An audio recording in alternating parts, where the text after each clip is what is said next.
Bismillahirrahmanirrahim. Assalamu alaikum dear students. Myself Dr. Saida Nureen, and today we are going to study very interesting and important topic of chapter number 3 of your intermediate part 1 course in physics, and that is elastic and inelastic collision. Elastic and inelastic collision, और उसके साथ हम देखेंगे कि how we can derive the elastic collision in one dimension, और elastic collision in one dimension में हम किस तरह से ये प्रूव कर सकते हैं कि जो वेलोसिटी ऑफ अप्रोच है वो इक्वल होती है वेलोसिटी ऑफ सेपरेशन के। ठीक है, ये सारी डेरिवेशन आज हम देखेंगे।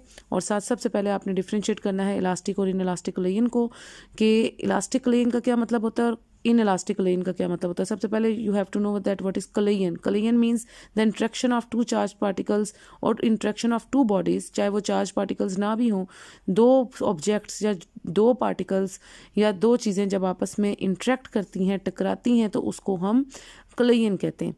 अब ये जो कलेयन है ये आपकी इलास्टिक भी हो सकती है और इन इलास्टिक भी हो सकती है। Elastic collision in which the kinetic energy of the system is not conserved is called the inelastic collision. Not conserved means कि अगर आपकी काइनेटिक एनर्जी जो है सिस्टम की वो कंजर्व नहीं है, यानी कांस्टेंट नहीं है, यूनिफॉर्म नहीं है, एक जैसी नहीं है, तो फिर इसका मतलब है कि आपकी काइनेटिक एनर्जी में कुछ ना कुछ लॉस आया। There should be a loss in kinetic energy, और उस लॉस इन काइनेटिक एनर्जी की वजह से आपकी कलेयन को हम इन इलास्टिक कलेयन कहेंगे। ठीक है, और इसकी एग्जांपल जो है अगर आप देखें बाउंसिंग बॉल की, तो आप कह सकते हैं कि when you throw a bouncing ball on a sandy floor, so the collision of a bouncing ball with a sandy floor will give you the inelastic collision. क्यों? क्योंकि आप जब उसको थ्रो करते हैं ज़मीन के ऊपर और आप देखेंगे कि वो अपनी ओरिजिनल पोजीशन पे वापस नहीं आ सकता, so it means that there should be a loss in kinetic energy, और जब वहाँ पे लॉस इन काइनेटिक एनर्जी आएगा तो इसका मतलब है आपकी काइनेटिक एनर्जी कंजर्व नहीं है, यानी कांस्टेंट नहीं है, यूनिफॉर्म एक जैसी नहीं रही, और उसमें कोई ना कोई चेंज आ गया, और इसलिए उसकी कलेयन को हम इन इलास्टिक कलेयन कहेंगे। अब इलास्टिक कलेयन जो है वो आपकी आइडियल कलेयन है, यानी इन आइडियल केस अगर हम आइडियली बात करें तो kinetic energy, there is no loss in kinetic energy, kinetic energy में कोई लॉस जो है वो नहीं आता, और तब आपकी कलेयन जो है उसको हम परफेक्टली इलास्टिक कलेयन कहते हैं। और ऐसा पॉसिबल जो है वो होना इन रियलिटी ये डिफ़िकल्ट है कि इस तरह से हो कि आपकी कोई भी एनर्जी में लॉस ना आ रहा हो, because there should be some loss in energy. जब दो चीज़ें आपस में टकराती हैं तो एनर्जी में कुछ ना कुछ तो लॉस आता ही है ना। तो लेकिन अगर आप इसको आइडली कंसिडर करें, या फिर अगर बहुत वो लॉस बहुत ही नेग्लिजिबल है, बहुत ही स्मॉल लॉस है, तो फिर हम उसको इग्नोर कर सकते हैं और हम कह सकते हैं कि हमारी कलेयन जो है वो परफेक्टली इलास्टिक कलेयन है। अब ऐसा कैसे हो सकता है? इसकी एग्जांपल है when you hit the ball on a hard floor. आपके पास बाउंसिंग बॉल है और आप उसको हार्ड मार्बल फ्लोर के ऊपर अगर थ्रो करते हैं, फॉल कराते हैं, तो फिर आप देखते हैं कि जिस पोजीशन से आप उसको फॉल करा रहे होते हैं वो उसी पोजीशन पे आपके हाथ में वापस आ जाता है। इसका मतलब है कि वो जो कलेयन है उसमें बहुत ही small negligible loss in kinetic energy हुआ है, जिसको आप इग्नोर कर सकते हैं। So there should be no loss in kinetic energy, and that collision is said to be perfectly elastic collision, और उस तरह की कलेयन को हम इलास्टिक कलेयन कहेंगे। ठीक है, अब ये आपका एक शॉर्ट आंसर क्वेश्चन भी है, इलास्टिक कलेयन और इन इलास्टिक कलेयन में आप किस तरह से डिफ्रेंशिएट कर सकते हैं। ये आपका क्वेश्चन नंबर 10th क्वेश्चन है, आपकी स्मार्ट सिलेबस में भी इंक्लूडेड है। आपने उसको जो आपका शॉर्ट आंसर क्वेश्चन है आप उसे एक्सरसाइज में देख सकते हैं, और कि how you can differentiate between elastic and inelastic collision, और साथ आप इनको डिफाइन भी करेंगे, और साथ इनकी वो बाउंसिंग बॉल की जो मैंने आपको एग्जाम्पल्स बताई हैं इलास्टिक इन इलास्टिक के लिए और इलास्टिक के लिए, वो भी आप इसके साथ लिखेंगे। ठीक है, now to derive the expression for the elastic collision in one dimension, हमने ये दो बॉल्स कंसीडर किए of two different masses m1 and m2. The ball m1 is moving with some initial velocity v1, whereas the ball m2 is moving with some initial velocity v2, and they are both in moving in one dimension, that is along x axis. हम उसको एक ही direction में consider करें कि वो दोनों balls एक ही direction में मूव कर रहे हैं, क्योंकि हम वन डायमेंशन केस ले रहे हैं। वन डायमेंशन का मतलब होता है कि अगर आप मोशन ऑफ द ऑब्जेक्ट्स या मोशन ऑफ द बॉल्स जो हैं अलॉन्ग वन एक्सिस कंसीडर करें, ठीक है, तो हम उनकी हॉरिजॉन्टल मोशन कंसीडर करें along the X axis, and this is a situation before collision. अभी वो टकराए नहीं है आपस में। जब वो दोनों एक दूसरे के साथ टकरा जाएंगे, हम उनकी कलेयन को कंसीडर करेंगे। सो आफ्टर कलेयन ये दोनों मैसेज वो जो m1 और m2 हैं, जो पहले इनिशियल वेलोसिटीज v1 और v2 के साथ मूव कर रहे थे, no they are moving with the velocity v1 prime and v2 prime in the same X direction. उसी डायरेक्शन में वो v1 प्राइम और v2 प्राइम, ये जो ऊपर डैश का निशान है इसको हम प्राइम कहते हैं, आप इसको डैश कह लें या प्राइम कह लें। तो ये इसको डिफ्रेंशिएट करने के लिए कि आफ्टर कोलिजन जो मास m1 है उसकी वेलोसिटी हो गई v1 prime which is the velocity of first ball after collision, and जो आपका सेकंड बॉल है which is the mass m2 उसकी वेलोसिटी जो है वो आफ्टर कोलिजन वो v2 प्राइम हो गई, यानी velocity of the second ball after collision. ठीक है, तो ये आपकी, अब ये हमने पूरा केस कंसिडर कर लिया कि बिफोर कोलिजन जो है दोनों की वेलोसिटीज v1 और v2 हैं। सो v1 is the initial velocity of the mass m1 along the x-axis and v2 is the initial velocity of the mass m2 before collision। ठीक है, इसी तरह v1 prime and v2 prime are the final velocities or the velocities of the mass m1 and m2 after collision। तो ये situation है। अब हमने इसमें क्या करना है, हम चूंकि इलास्टिक कोलिजन कंसीडर कर रहे हैं और अभी आपने पढ़ा कि इलास्टिक कोलिजन वो कोलिजन होती है जिसमें कोई भी काइनेटिक एनर्जी लॉस नहीं होती। हम इस पर सबसे पहले law of conservation of momentum लगाएंगे इन दोनों बॉल्स के ऊपर, and according to the law of conservation of momentum जब हम इस पर अप्लाई करेंगे, what is the law of conservation of momentum? According to the law of conservation of momentum when the system is isolated, या आपने isolated system में पढ़ा था कि initial momentum should be equal to the final momentum. आपकी initial momentum final momentum के equal होती है when your system is isolated system. Isolated system का मतलब है अब इस वक्त आपका ये जो सिस्टम है, ये जो बॉल्स का हम ले रहे हैं, ये एक आइसोलेटेड सिस्टम है। आइसोलेटेड सिस्टम उसको कहते हैं जिसपे कोई एक्सटर्नल फोर्स जो है वो एक्ट नहीं कर रही।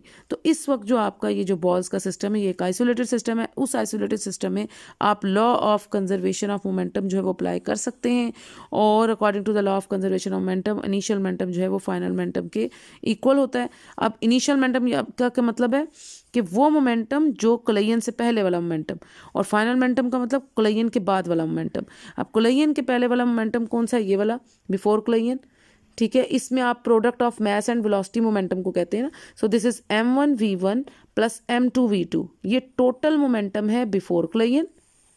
This total momentum before collision should be equal to the momentum after collision, that is m1 v1 prime plus m2 v2 prime। so this is the momentum after collision। तो before collision वाला momentum उन दोनों को sum up किया हमने, m1 v1 plus m2 v2, this is before collision momentum. This should be equal to the final momentum which is m1 v1 prime plus m2 v2 prime, ये इसके final momentum के equal है। अब यहाँ से आपने क्या करना है कि m1 वाली टर्म्स को एक तरफ कर लें, यानी ये जो टर्म है आपकी ये m1 वाली, इसको भी अगर मैं इक्वल के इस साइड पे ले आऊँ तो इसके साथ माइनस आ जाएगा। सो और m1 को साथ ही आप कॉमन भी ले लें। सो दिस इज v1 माइनस ये v1 प्राइम इस तरफ आके माइनस v1 प्राइम हो जाएगा, and this should be equal. अब ये जो m2 वाली टर्म है ये आप इस तरफ ले आए, यानी एक तरफ आप m1 वाली टर्म्स ले आपने कलेक्ट कर ली और दूसरी तरफ m2 वाली। सो m2 इंटू v2 प्राइम, और ये इस तरफ आके राइट साइड पे ये माइनस v2 हो गई, और ये आपकी क्वेश्चन नंबर 3.14 आ गई है। ठीक है, from the law of conservation of momentum.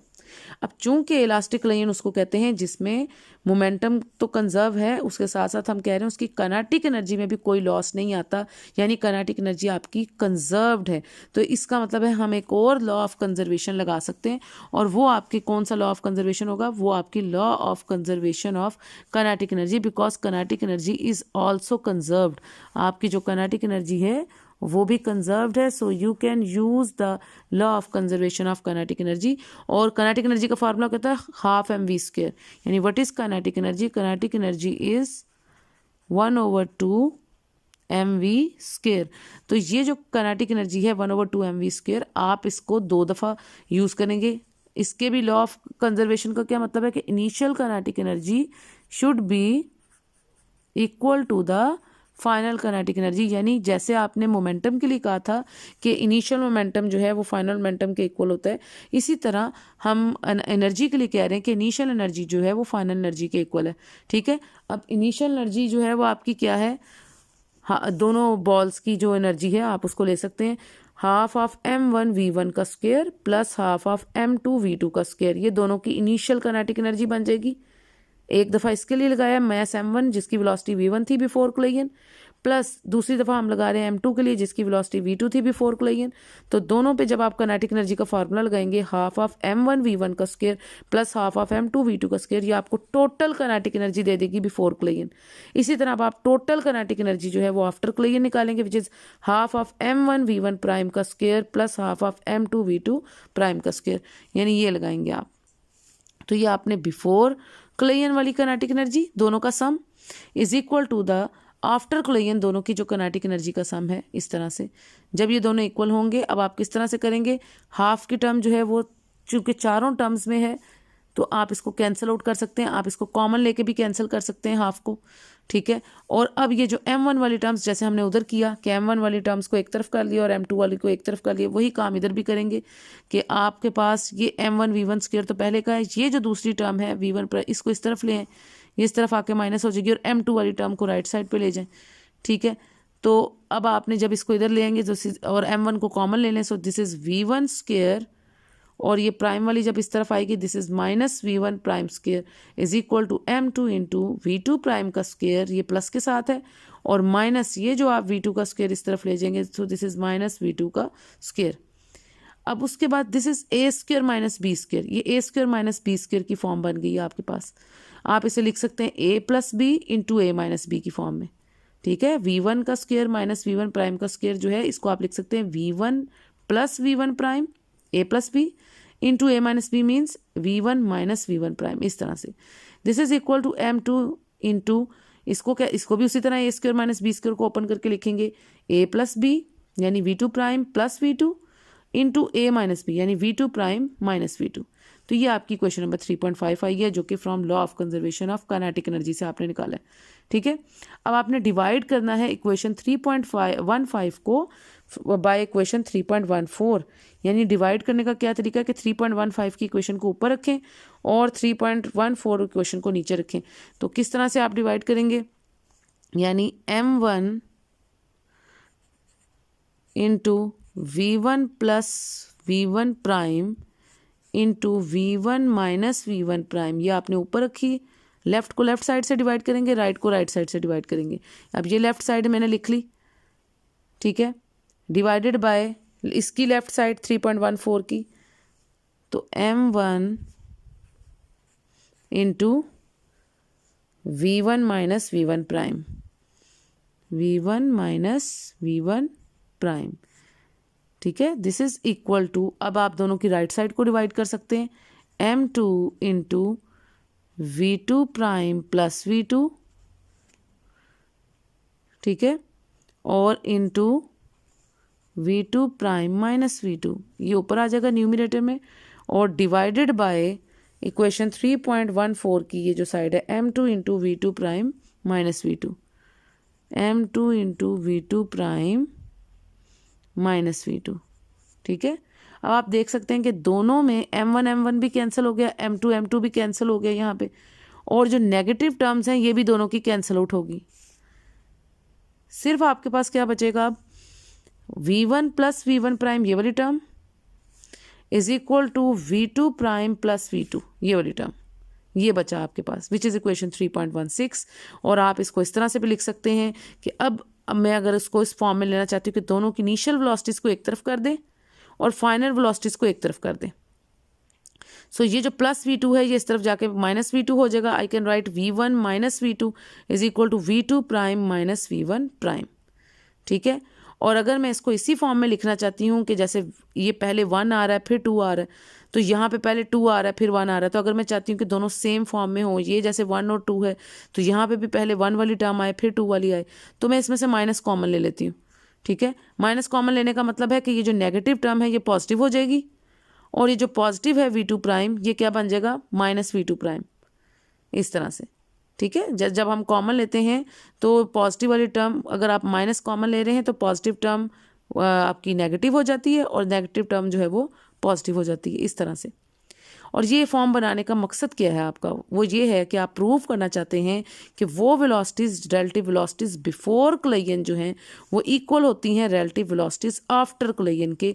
इसको हम कहते हैं कि velocity of approach is equal to velocity of separation, ठीक है। We note that before collision v1 minus v2 is the velocity of the first ball relative to the second ball. Similarly, v1 prime minus v2 prime is the velocity of the first ball relative to the second ball after collision. ठीक है, ये एक तरफ left side पे आपके पास velocities हैं, relative velocities हैं, फर्स्ट बॉल की रिलेटिव वेलोसिटी सेकंड के लिहाज से, ठीक है, बिफोर कोलिजन वाली वेलोसिटीज़, और राइट हैंड साइड पे जो हैं वो जो फर्स्ट बॉल की रिलेटिव वेलोसिटी है सेकंड के लिहाज से, लेकिन आफ्टर कोलिजन वाली वेलोसिटीज़ हैं.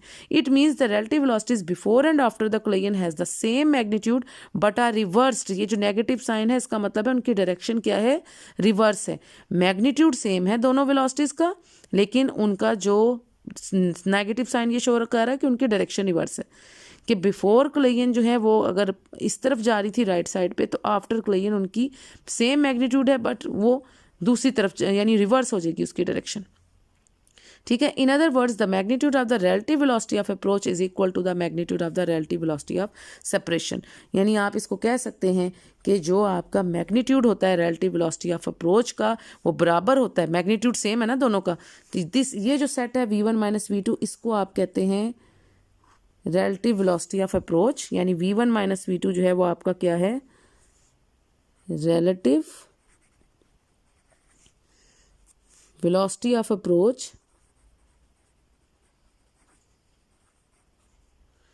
अप्रोच किसको कहते हैं, जब आप कोई चीज़ एक दूसरे की तरफ आ रही हो तो वो एक दूसरे को अप्रोच कर रहे हैं. So this is relative velocity of approach. This should be equal to this term v1 minus का मतलब reverse direction, v1 prime minus v2 prime इसका मतलब है relative velocity of separation. Relative velocity of separation. Separation का मतलब है जब वो टकराने के बाद जब वो आपस में एक दूसरे को रिपेल मतलब धकेल रहे होते हैं, सेपरेट हो रहे होते हैं.